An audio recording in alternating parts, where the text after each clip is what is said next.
Hi everyone, welcome back to my channel, or welcome if you are new here. My name is Lauren and on this channel we talk about books, and today's video is going to be part 2 to my Fearless rant. I can't even really confidently call it a review.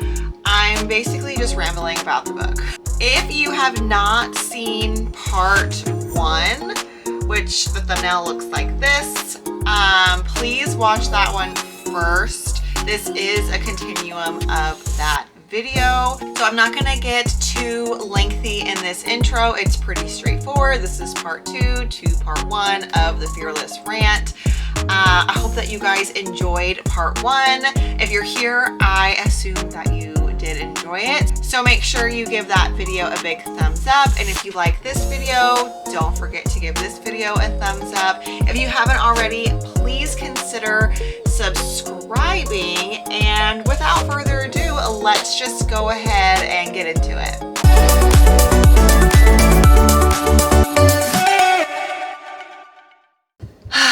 Good morning, everyone. Okay, it is Saturday, May, I don't know, 7th, 8th, maybe it's the 9th. I don't even know anymore. But it is Saturday and I have some errands to do, you know, typical Saturday stuff, but I'm making some coffee and maybe some toast, and I wanted to hop on and just talk to you guys really quickly before the day completely starts, because I have done some more reading on Fearless and I want to talk to you guys about it. But first, let me get my coffee going. And I didn't think to grab my mic because it's just so early. Ah, the ghost in the door. So hopefully you guys can hear me okay. But I took some notes while I was reading, because if not, I will forget some of the good parts. But on page 144, Kit says, "You already have Kai. Why bother deepening our relationship?" Because Peyton is basically trying to rekindle a friendship with Kit. It's very explicit on the page that she's not in love with him, that that feeling is reserved for Kai. But if she's going to be married to him, she at least wants to be friendly with him, have a friendship with him, have, you know, some kind of positive relationship with him, which is fair. But still weird, because I just feel you know, eventually they're gonna have to have babies and stuff, you know? So, I mean, I don't know.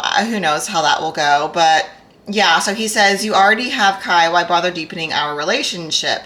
And then Peyton says, "Kai isn't the one I'm marrying." And then Kit says in return, "But he wishes you were." So I'm like, okay, so Kit is obviously not ignorant the way that he has previously been portrayed in previous chapters to Kai and Peyton's relationship. I mean, obviously he knows that there has been some type of feelings there from previous books, but I think Kit kind of expected Kai to hate her in the way that he does once he betrayed them and killed their father. And that's just obviously, I think that Kit is realizing that's obviously not the way that Kai feels, and that there is a relationship there. There's some kind of bond there that Kit is not fully privy to. So we're kind of establishing that between the three of them. But I'm still of the notion that I feel it's weird for them not to just admit it, because Kit is obviously marrying her for political convenience, and maybe there's an underlining attraction there because Peyton is beautiful and she's, you know, fierce and all these things. So I'm sure it would be hard for any man to resist her. But Kit is still displaying that he's only marrying her for the political reasons, not because he's I love this girl. In fact, he displays quite the opposite. He even outwardly and his inner thoughts are not of oh, I love this girl. It's very much, I wanted to kill her, but I was convinced otherwise. I definitely feel a love triangle is unfolding, because Kit does kind of mentioned to Kai that it's part of like his, I guess, realization that Kai and Peyton have a bond that him and Peyton don't share, that is why he's kind of like a jerk to her, like that why he continuously pushes her away. I mean, yeah, because she killed his father, but also because he feels like him and Peyton, or Kai and Peyton, have like, I guess, a thing going on. So I guess he feels some type of way about that. I'm like on page 200 and something at this point, and Peyton, I feel like Peyton is definitely leading him on. I mean, in Peyton's eyes, she's trying to rebuild a friendship, but since Kit doesn't explicitly know that she is in love with Kai, I feel like every kind gesture that Peyton does can be easily misconstrued in Kit's mind as like a loving gesture. Like, I just really wish that Peyton would be upfront with Kit. I mean, I obviously I understand the fear of like, will he marry me? Will he kill me instead? Like, will he allow me to be with his brother in the background? But, you know, to the public, I'm married to him. Like, I understand like the crossroad that she's in, but I also feel like it just feels really juvenile to me. At this point, the plot between the three of them feels really juvenile. Peyton is behaving in a really juvenile and immature and like just a childish way that I feel like, and I think that she is like, maybe, I don't know how old she's supposed to be, somewhere between 19 and 22 maybe, I'm sure is her age range.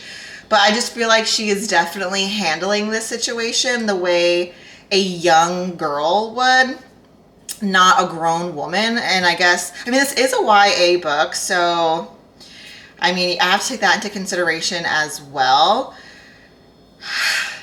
But yeah, I am frustrated with this love triangle and the way that Peyton is like handling it, because I just feel like it's really juvenile. Okay, let me get my coffee started. It's over here yapping. Outside of the love triangle that is Kit, Kai, and Peyton, we learn that Kit and Kai's father, and what's the woman's name? Iris, I want to say, well, who is Kit's mother, they had a baby girl, and it has to be after Kit is born, because she passes away during this childbirth. So Kit has to obviously be alive. And in a previous thing, I was saying that she was pregnant with Kai, but that's not true. And I knew that too. I just forgot that piece of the puzzle. But Kai's mother is a different woman from Kit's mother. So Kit's mother has baby number 2, which was born a daughter. And in the chapter, I forget the chapter number, but it's on page 172. Yeah, we learn that Edric and Iris have a daughter. This is the childbirth that takes Iris's life. And the daughter is born powerless. And Edric is like, get it away from me. You know, like the baby that stole the love of my life's life, it was born powerless, whatever, what have you. And see, I haven't gotten to the next chapter that I will be on is like more dialogue between Edric and I guess like his royal advisor about getting rid of the daughter. But I only bring it up, sorry, that's the spoiler for sure, but I bring it up because I'm like, yo, if Peyton is Kit and Kai's half-sister, well, it would be Kit's full sister. So, but if Peyton is their sister, I'm going to lose my mind. Like, I will probably throw the book away. Like, I don't even want it on my shelf. Like, that would be the most ridiculous plot twist and the most infuriating plot twist ever. Like, Yeah, because I've already been spoiled that Peyton is royalty. I saw that like in someone's like review of the book on Goodreads. So I've already been spoiled that she has some type of like connection to being a royal. So if this is her connection to being a royal, because she would be younger than Kit, but older than Kai. So I don't know if that's where her age lies. I don't know if she's older than Kai, because she would have to be significantly, like a few years older than Kai. I don't know. But if she is their sister or like their cousin or something, I'm gonna throw up. Coffee is finally done. It just wakes up your entire soul. When I was about on page 186, Kit and Kai have this dialogue between the two of them that reminded me so much of the Vampire Diaries. Like, it was just like, it literally made me, I had to pause, and I didn't highlight it because it just wasn't that significant, but I did notate it in my notes so I wouldn't forget what page it was on.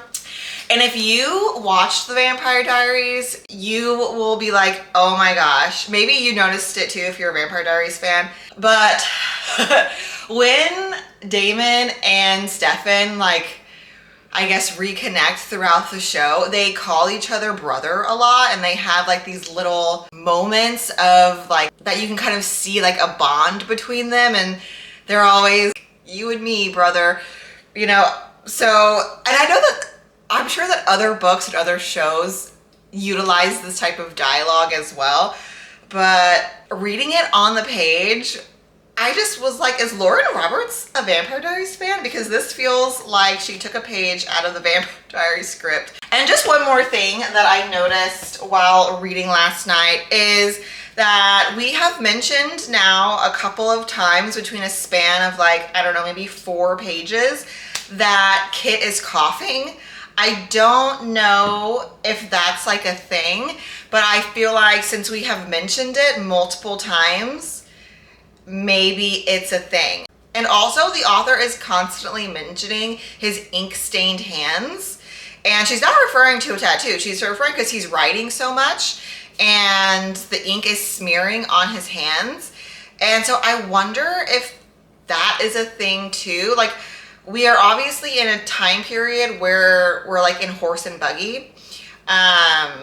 So I wonder if, like, I don't know if it's supposed to be like reminiscent of like a Victorian era or something of that nature, because, you know, we're going to balls, we're wearing corsets, we, again, riding in a horse and buggy, we have ink pens. So I'm just wondering if we're gonna have some type of, like, if Kit's gonna fall to some type of illness. I do not know. This is totally speculating, because I'm just noticing how she keeps on mentioning his ink-stained hands, and now we're coughing. And also, Peyton goes to visit Kit before her second trial, and she mentions how he kind of seems like out of it. And of course, this could just be because he's tired. But I just feel like the emphasis on his behavior, the way that he kind of like stares off into space, like he kind of, like it kind of looks like he like goes off to somewhere else, like mentally. I feel like that is also important. I don't know if Kit is going to fall into some type of illness. I feel like these would be little breadcrumbs that are like leading us to him being sick. So, but I don't know, that's definitely just a reader's theory. I have no idea. I'm about 37% of the way through, so I still have a good bit to read. This is my bookmark, so I have all of this left to read. So I still have a good chunk. I am hoping to finish this weekend. This book has taken me a really long time to read so far. Even though I am finding myself enjoying it more than what I was in the very beginning, the first like 50 to 100 pages, it's still not something that I'm like, oh my god, I cannot wait to pick up and read. Like, I can't wait. Like, I haven't gotten there yet, so I don't think that I will. I think that the momentum that I feel right now is probably like the highest we're gonna get. But I would like to finish this book at least by Monday. So I mean, this weekend we'll see how it goes. It is Mother's Day tomorrow, so I probably won't be doing much reading tomorrow. I'll be out with the kids and my mom, but we'll see. Hi, good morning. It is a brand new day. It is May 22nd, you guys. I've literally been reading this book all month, and I kind of feel, I don't know how I feel about it. How long it's taking me to read this book. I did read 2 books in between this book. I finished a book on my Kindle, and I picked up another book that was on my May TBR just because I felt like I was like in a reading slump while reading this book, and I just needed something else to like excite me about reading. If I look a hot mess today, I'm so sorry. I woke up and my allergies are just like on attack mode. I literally have my Kleenex right here next to me because I just get these like random sneeze attacks and my eyes get all bloodshot and watery and my nose is running. I don't know if like something is blowing in down here, but my allergies are like, they're ready to fight, okay?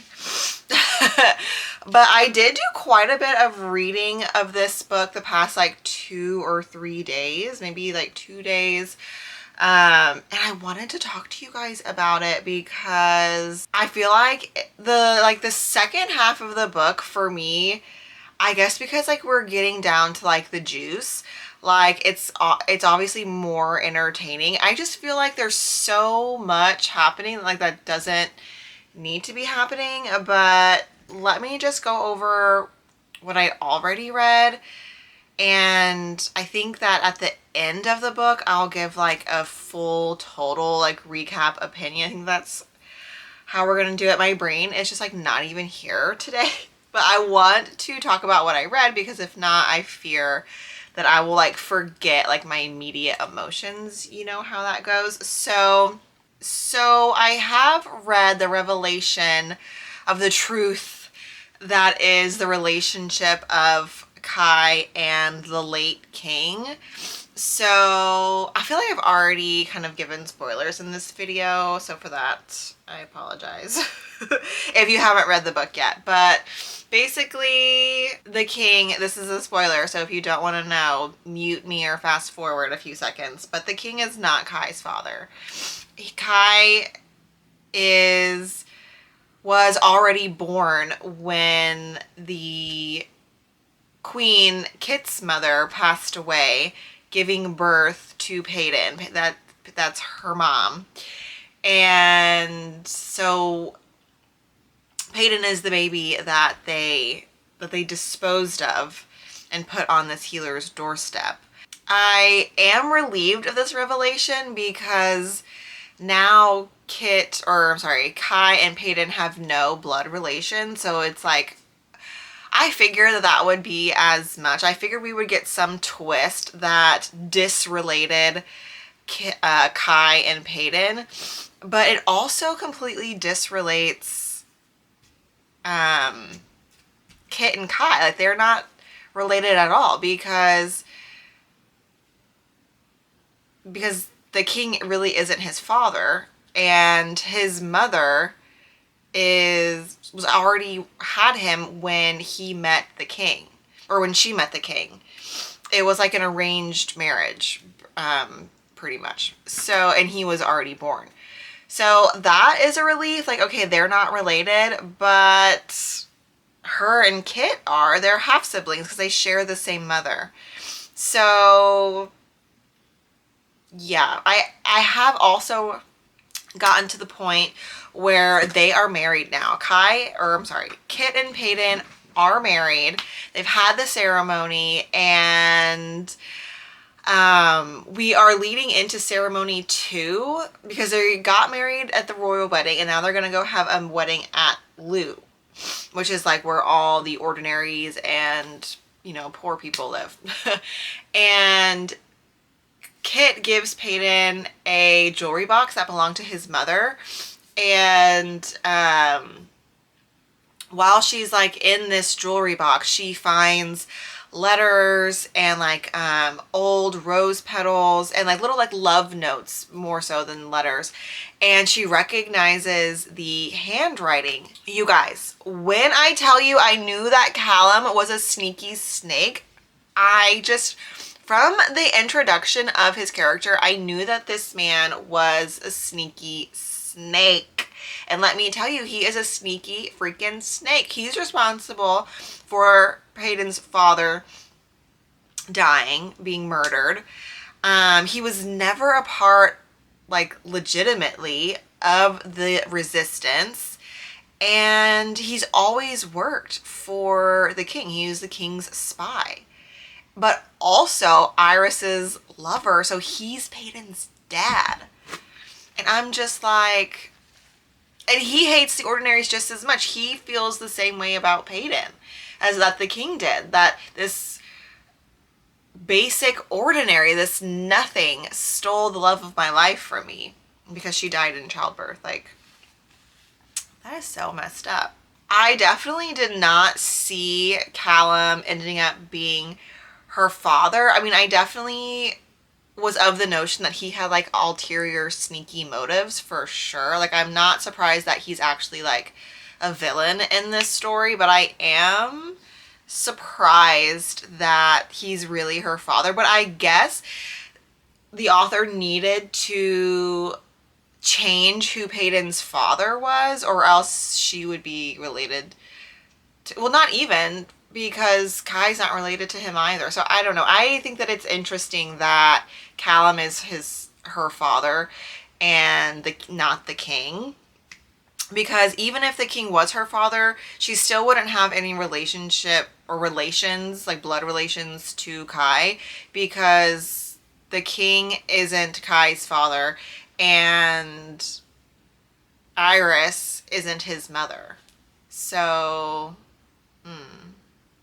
So I think that's interesting that we chose Callum to be her father. But I mean, it's an interesting twist. It's a, oh my god, you know, so it's fine. But now that we have the information that, look how red my nose is, oh my gosh.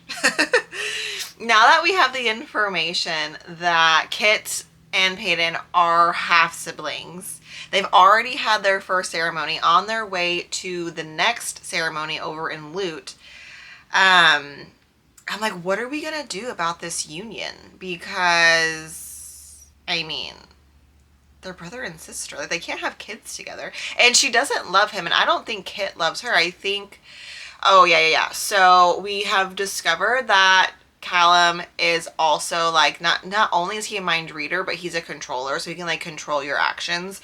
So we are now suspicious that the only reason why Kit is marrying marrying Peyton is because we always knew that Callum kind of like introduced the idea, but if he has mind control over someone or can control someone's actions, their impulses, then I mean, it's pretty safe to say that Kit doesn't want to marry Peyton. He's only marrying Peyton because Callum, you know, planted the idea in his head, but like backed it up with reasoning, like, we're going to unite the kingdoms, blah, blah, blah, you know, whatever. And so I wonder, like, how this is going to, like, transpire with Kit. The chapter that I left off on was a Peyton chapter, and it ends with her and Callum basically getting into that argument, that realization, and she, like, knocks him out with, like, the end of her sword, and she's rushing off to go tell Kit, like, what she just discovered. And the next chapter is going to be, is his name Edric? That's how I say it. Hopefully that's how you say it. But the father, the late king, it starts with his chapter, and basically we are, like, having a flashback of when he first meets Peyton at, like, that trial dinner, and how he recognizes, like, this child. He recognizes, he, like, sees his late wife Iris in her. And yeah, I mean, it's just wild to me that you can hate, I guess it's like just like the political intrigue of the book, but it's just so crazy to me that like their disdain for her is so strong that like they both think that that's their child. Like, you know, Callum knows that it's his child, but Edric thinks that it's his child.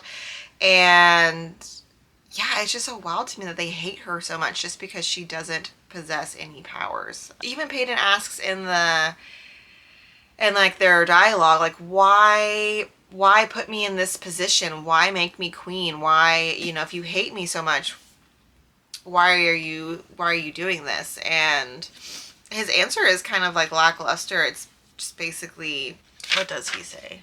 Yeah, he doesn't really answer her. He just says that the scholars, I will ensure the scholars write your name into every history book. Like, that's not really an answer. I don't know, maybe that will be something that is explained in later chapters. I only have about 20% left in the book. This is all I have left to read. I think I'm like technically 77% of the way through, so I will definitely finish this book today. Depending on how foggy my brain feels, I may just like write down notes, and then when I'm not feeling like, I'm literally crying but I'm not feeling so just like foggy brained and gross, I will sit down and like do a complete like thoughts and feelings. This book has definitely been a ride as far as like, do I like this book? Do I not like this book? Am I having a good time? Am I bored? Like, I don't know what it is about this book, but yeah, like I said, I will definitely get into it more, like my full thoughts once I'm actually done with the book and I feel more concise in my brain. But yeah, this has been a roller coaster of a ride, and not necessarily like a fun, exciting roller coaster, but like a 1980s bumpy, is this secure roller coaster, you know? So, but yeah, I will absolutely finish this book today. I'm not sure if I will get around to filming my final thoughts today. But yeah, I am excited to finish it just so I can be done with it. But I will see you guys. I'll see you guys later.